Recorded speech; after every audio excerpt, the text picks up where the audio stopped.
Yeah, so praise God and welcome so much to our today's prayer declaration. Today, we are actually not going to do teachings. We are just going straight into prayer.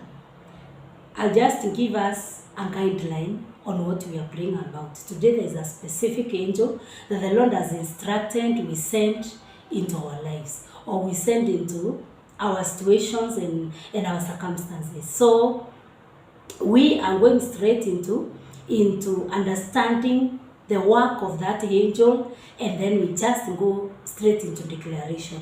Yeah, I know there is a day that God will release the grace for us to fully cover the ministry of angels, but right now there's this specific angel that the Lord has instructed we send to, or we call to our lives. We call him to our families, to our nation. Yeah, we call that angel. And this is the angel of freedom. So our theme today is Lord, or send an angel of freedom, oh Lord. So we are calling the Lord to send us an angel who will bring freedom into our lives. So who are the people that need freedom? Of course, they are the people who are already in prison, or people who are already limited, ama watu ambao wamefungiwa pahali fulani ambako hawawezi wakatoka. You see, if you go to jail or you go to prison and ask those people their biggest prayer item, the biggest thing that they want done in their lives, they will not ask for money, they will not ask for clothes, they will not ask for food, they will not even ask for fame. They will just ask for one thing: freedom. Because they know for as long as there is no freedom, then even if they had money, even if they had clothes, even if they had fame, they will still be limited. They cannot even use what they have. They cannot utilize anything in their lives. So the Spirit of God is quickening us today, or is leading us today to call that angel of freedom, so that this angel will come and take us out of every prison of our life. Because if we're in prison, for as long as we're in prison, then there is nothing that can help us. If you have a marriage and it is in prison, then it was someone who is not even married. If you have a job and you're in prison, then still you're worse. If your life is in prison, then it means you're limited. So you can be, you maybe you're not in a physical prison, maybe you're not in Kamete prison, you are not in Shimolatawa prison, but your life could be in prison. So what are some of the things that can clearly show that we're in prison? One of the things is unexplained or unexplainable limitation. Let me call it limitation and stagnation, whereby you try to do something, but you realize there's something that is limiting you. However much you put all the effort, you try everything you know how, you try everything you imagine how, but you find yourself limited, or you find yourself enclosed in that certain thing. You see, so or you try something, but there is that stagnation. There is no breakthrough. There is no, you cannot tell. You cannot tell. There is no notable change on anything. Maybe it's something you're praying about. Maybe it's something you're wishing for. It's something you're working for. You still find yourself limited. You find yourself, however much you try, there is something that is still holding you back. That is a sign that your life, that whatever you're working around, is in a prison. There's an example that I was giving earlier on. There is a time I was in a certain house, and I tried to move out of that house for a very long time. However much I tried, somehow it would not happen. Something would come up. Yes, I had the money to move, but somehow something would come up. It's either maybe the house I'm moving to, someone has not moved out of it as they had promised, so it will take me the whole month. When I get another one, before I move to it, someone has already occupied it. So, or sometime when that didn't happen, I would find something has come and it has taken all my time, so I cannot move. Or sometime also, I realized the money that was kept for moving got some other assignment that was set aside for moving. So I stayed in that house for some time, and I would realize there was some manner of do I say stagnation or backwardness. Unapata tu kuna pahali tu unaona maisha ni kama tu inarudi nyuma, you see. And now I realized something could be wrong. It is not now time for house hunting. It is not time now even to save the money for moving. It is time now to call an angel to come and take me out of that house. And when I did that, within a week, something happened. I felt that freedom. I felt now it is time to move, and nothing stopped me. And once I moved, things just started changing. So sometimes unaweza kuwa mfungwa even in a certain estate. Unaweza kuwa mfungwa in a certain house. Unaweza kuwa mfungwa in a certain company. Unaweza kuwa mfungwa in a certain business. Like there's a certain line of trade that you've already you've started, and you feel like I need to change. And once you think of changing, you plan on changing it, somehow something comes. Unajipata tu you cannot change. Like you cannot do what you want. So that means you're in a certain prison. That is what I can say. Because people who are in prison, they cannot move out. I'm telling you, if you're in prison, even if you have the biggest house in this world, itabidi bado ulale kwa tuseme utoto ndogo, saa ingine unalala chini. Why? You're in prison. Even if you can afford the best meal in your house, as long as you're in prison, or as long as you have change in your life, you'll just feed what they are feeding. Hiyo chakula ya commoners. And then one will come there, atakuita mabusu. Even if you're president, the first thing someone will call you, the first thing someone will identify you with is that name of a prisoner. Unaambiwa na mabusu. You see, no one will say, oh no, you're president. Hapana, kuna mabusu president hapa. See, kuna president mabusu, kuna mabusu president. You see, so they identify you with that terminology of kufungwa, of being in jail. And now there's something that happened during the days of the Bible, or during the days of the early apostles. And today, I wish us to look at like two incidents that guide us in our prayer declaration. You see, so when God's people call unto his name, he can hear and send an angel of freedom. Let me show you, in the Bible, there are several incidents that the Lord sent angels. There are several situations that the Lord sent his angels to come and attend to his people. But I will just single out two of them, the angels of freedom. I think there are like three of them who are the angels of freedom. One of them is when Peter was in prison. The Lord sent an angel of freedom. Another one is when Paul and Silas were in prison. The Lord also sent an angel of freedom. Another one is when Shadrach, Meshach, and Abednego were thrown into fire. The Lord also sent an angel of freedom. Now, I would wish us to understand what happens when an angel of freedom is sent. And the best thing to know how is, of course, to get it from the scriptures as it is. And the first one is in Acts chapter 12. Chapter 12, let me start from verse 5. So Peter was put in prison, but the church was honestly praying to God for him. You see, he was put in prison, but the church did not say that is enough. He's already in prison. It is the end of the world. You see, the good news today is that even if anyone is in whatever kind of a prison, if we can pray, then the angel will be sent, and that angel will take us out of that prison. So the church was honestly praying for him. They were not lamenting.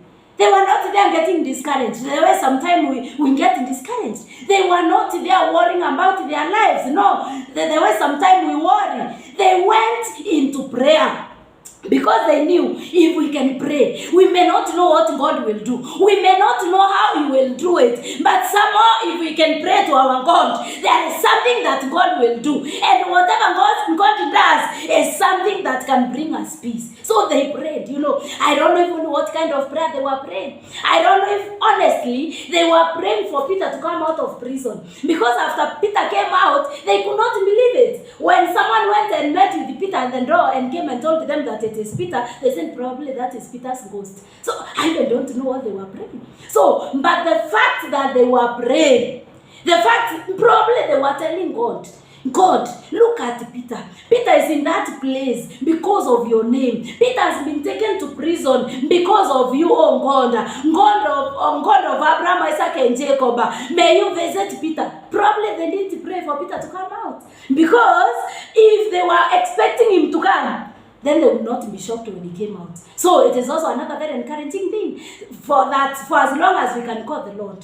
He knows the time. He knows the kind of an angel to send. So for them, probably they told the Lord to send an angel. They didn't know it is an angel of freedom. Probably they were praying for something to happen to Aaron before the next day. But the angel knew. I don't have to bother with Aaron. I don't have to bother with the soldiers who are even guarding the entrance. There is something that I need to bother with. Let me read it so that you can understand it. The night before Herod was to bring him to trial, Peter was sleeping between two soldiers, bound with the two chains, and sentries stood guard at the entrance. Suddenly, an angel of the Lord appeared, and a light shone in the cell. He struck Peter on the side and woke him up. "Quick, get up," he said, and the chains fell off Peter's wrists. Then the angel said to him, "Put on your clothes and sandals." And Peter did so. "Wrap your cloak round you and follow me." The angel told him. Peter followed him out of the prison, but he had no idea that what the angel was doing was happening. He thought he was seeing a vision. They passed the first and the second guards, and they came to the iron gate leading to the city. It opened for them by itself, and they went through it. When they had walked the length of the street, suddenly the angel left him. So there's something that the angel did. You see, when the angel went to prison, there's something that he did. He just went and struck Peter, and at that point, the chains fell off. You see, if the angel can appear in our lives, then the chains will automatically come off our lives. They'll come off our hands. They'll come off our feet. You see, sometimes we concentrate on the wrong people. We concentrate on the wrong thing. The angel knew it is not the soldiers who have kept Peter in the prison. Otherwise, they would have started by killing the prisoners or the soldiers, or they would have started by telling the soldiers to leave. They even never told the soldiers to give way. The angel never even told the soldiers to give way, or the guards, because we are told they passed them where they were standing, and they were not asleep. So the angel knew the only thing I need to deal with is the chains, because if Peter can be out of these chains, then he can walk out. That is why the angel went straight and took care of the chains. So we can be in a situation and maybe we are dealing with the wrong thing. Maybe we are dealing with the wrong people. All we need to be concerned about is the chains that are holding us. I've just given you my own example. I got to a point I realized it's not about I was hunting anymore. It's not about wishing that I want to go anymore. No, it is about me now calling an angel to come and set me free, to come and remove every chains that are holding me in that house. So sometimes we can be praying the wrong prayer. We can be addressing the wrong situations or the wrong circumstances. It is about time now. We went and addressed the chains. So if you've been somewhere that you've realized you've stagnated, you've prayed for a certain habit in your life or in the life of your loved ones, or even you've prayed for something in your business, in your career, maybe it's even a sickness. You've prayed against it for some time, but it is persisting. For now, you need to relax. It's not about time now. Before you look for the next specialist, before you look for the next business mentor, before you look for the next marriage counselor, advise you now engage an angel of freedom. Because even if you got all these things and you're still in chains and you're still in a prisoner, then you will never have freedom. You will never enjoy freedom. So it is my prayer today that in the mighty name of Jesus Christ, the Lord of heaven will send that angel that is sent to Peter, and that angel came and set him free in the mighty name of Jesus Christ. That angel who is a chain breaker right now in the name of Jesus Christ, I pray that he comes to our lives. I pray that he attends to every situation of your life. He attends to your families. He attends to your careers. He attends to your finances. He attends to your ministries. In the mighty name of Jesus, that angel of freedom, that chain breaker, that angel appears and the chains just breaks. It is my prayer that that angel in the mighty name of Jesus comes to our lives. And when he comes to our lives, then everything changes. You see, this angel told Peter.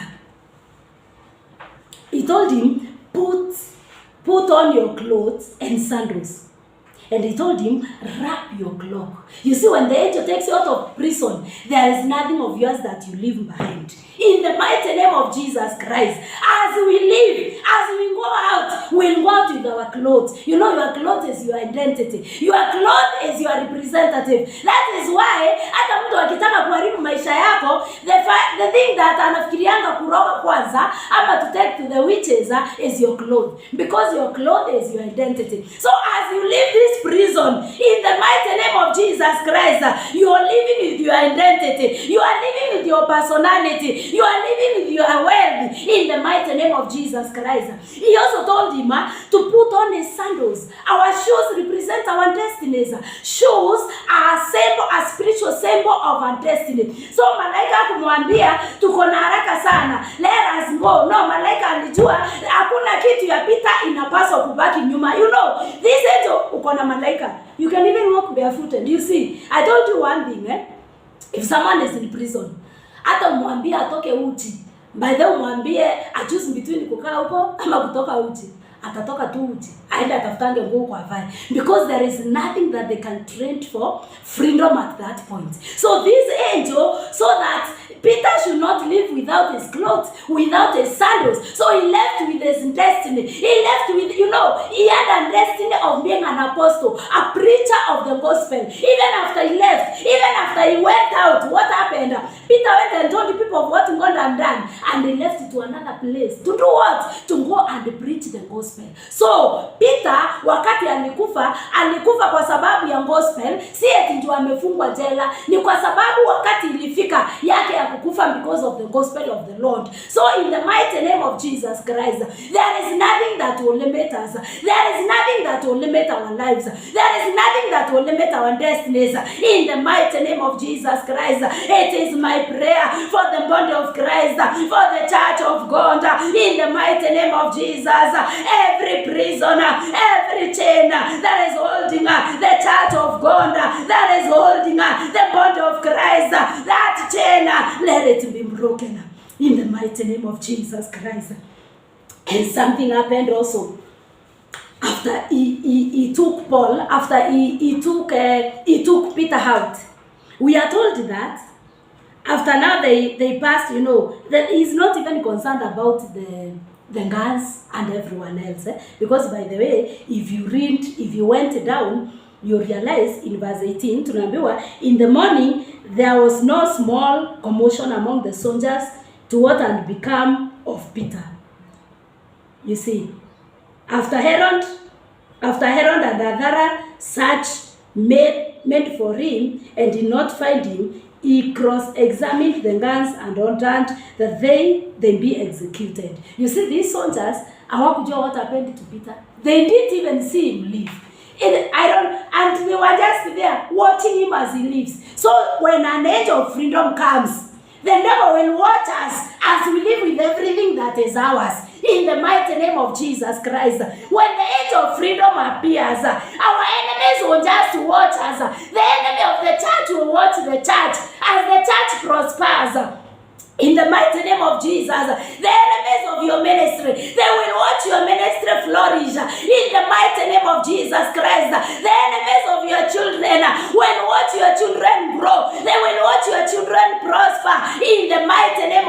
Jesus Christ. And those who will not change, they will have to die in the mighty name of Jesus. Because the Bible says they were killed. They were killed because they could not prevent that. They could not tell Herod what had happened to Peter. So we don't have to bother with our enemies. Let us leave them. Let us be concerned with these chains. For if the chains can fall off our hands, then the enemy has no power over us. The enemy will bow down before us in the mighty name of Jesus Christ. Then there is something else that happened.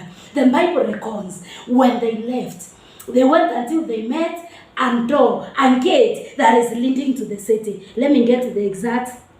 They passed the first and the second guard and came to the iron gate leading to the city. It opened for them by itself. You see, they didn't even bother to open. But I want you to understand one thing. There are people who are somewhere praying. So they were opening all those doors somewhere in a prayer room. So if we can pray, things can happen. Then they were praying. They didn't know what their prayers were doing. So we can be praying today. And there is an angel somewhere in Australia already organizing the things of our destiny. There is an angel somewhere in our country already fighting our battles. We can be in a prayer room, and as we're in a prayer room, the angel is out there in every street, in every town, in every corner of this world, arranging things for your good, organizing everything that pertains to your business, organizing everything that pertains to your ministry. So it is my prayer today that in the mighty name of Jesus Christ, that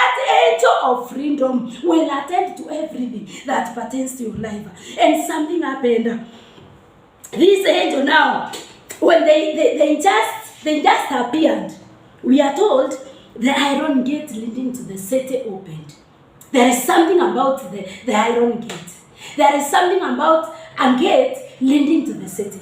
You know, a city is a place of opportunities. You know, if someone wants greener pastures, they try their best to move to the nearest city because they know when they're in the city, things are okay, things are good. So if we have an angel, the angel will not just remove us out of the prison. After ametutoa kwa prison, he must take us to the land of opportunities. Akumwachia tu hapo, and now Peter, you're already out of the prison. I can now leave. No, the angel made sure that the gate has also opened, because when the angel appeared, there is a power. When the angels of God appear, you cannot see it physically, but there are things that happen in the spirit. Things that can cause a door to open. Things that can cause the chains to fall down. Things that can cause even spiritual operations to happen. Such that someone can be having maybe an issue, maybe with their kidney. And if an angel is engaged, an angel of healing, that angel can come and do a surgery. No one sees it, but that person is found well. That person is found okay. Angels can come and give people organs that they do not have. That is something that at least I've known. That an angel can come, even if your uterus is maybe is not in the right condition or position to conceive. An angel can come, remove it, and replace it. That is possible. I can confidently say that is what the angel did to my own heart, because I was born with rheumatic heart disease and it was treated for over 20 years. And at the point that the doctor said, now we have to do a surgery or there's no hope of life. So I was there. My father prayed and hoped that the surgery is successful. But me, I prayed, it's either God, you heal me in your own way or I die once I enter that operation room. But something happened. When we went to the doctors, that actual day, the doctor looked at me and they were like, this person does not look like they have a rheumatic heart disease. And you see, when they ran all the tests, when every part of me was examined, there was no smell of heart disease. And remember, I was treated for over 20 years. So there is no way they would have treated a mistake. The only thing is that there's something that God did. Something that I didn't know it went about. Something that I didn't know how it happened. So there is an angel who did that. So if we engage an angel, there are things that can happen that we cannot tell how. There are things that can come our way that we cannot tell how they happen. So this angel made sure the gate that leads to the city is opened. The gate that leads to opportunities. It is my prayer today, in the mighty name of Jesus Christ, as you come out of that prison, in the mighty name of Jesus, you will see the gate that is leading to the city, and you will go to the land of the opportunities. In the mighty name of Jesus, you'll not be out of the prison, then you're just stranded. You will have freedom, you will have freedom, and you will have a way out. In the mighty name of Jesus Christ.